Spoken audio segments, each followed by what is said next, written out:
Today, Final Fantasy XIII Versus exists. Just trust us on this one. This is Checkpoint.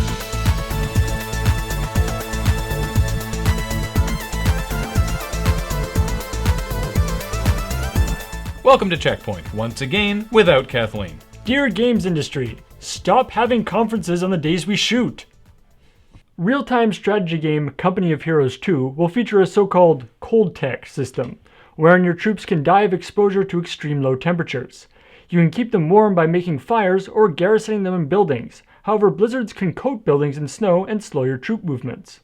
You know how, even though it's arguably more realistic, nobody likes weapon degradation in video games? Well, this is like people degradation, and it sounds awful. Spec Ops The Line is apparently designed to be sadistic.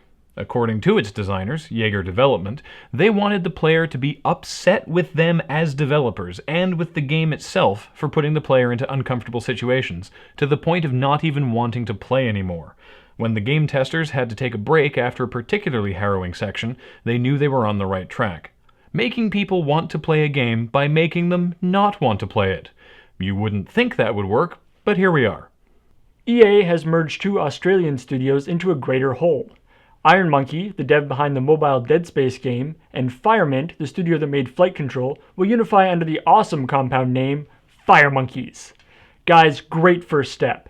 Now you have to merge your games too. Call it Dead Control, where Dead Space's Isaac lies prone as you guide all the necromorphs to his body. BioWare is making a new Ultima MMO based on the world of Ultima 4. But since Richard Garriott doesn't work for BioWare, and he still owns the rights to the character of Lord British, the world of this MMO will be ruled over by Lady British. Is anyone else hoping that it actually ends up being the same character, but just that he's taken to wearing a dress and everyone in Britannia is just rolling with it? R&D company Uniloc, who previously leveled patent infringement lawsuits against Activision Blizzard and Sony, has now also sued Electronic Arts, Square Enix, Mojang, and Halfbrick to protect their patent for a system and method for preventing access to electronic data, which seems like something everyone does. It's a little depressing that Uniloc's website proudly advertises their history of litigation, but then you realize that that's what they do. You can't insult them by calling them patent trolls because their response would probably be, yes, and we're really good at it. Please invest in our company. Square Enix's CEO Yoichi Wada recently addressed rumors that Final Fantasy XIII Versus had been cancelled by saying the rumors were false and that he had just been in their regularly scheduled 13 Versus production meeting, adding, "If you were to see the city, etc. presented today, you wouldn't be able to stand from surprise." So, take that to heart, Versus fans. The game still exists, and is apparently so surprising, it gives inappropriate meeting boners.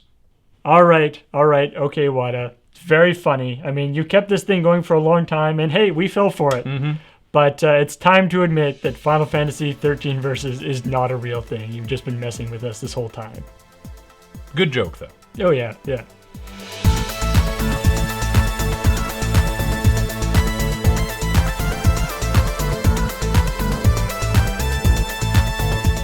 Coming up, Hideo Kojima is going to reveal the engine they're using for the next Metal Gear game that he said he was never making.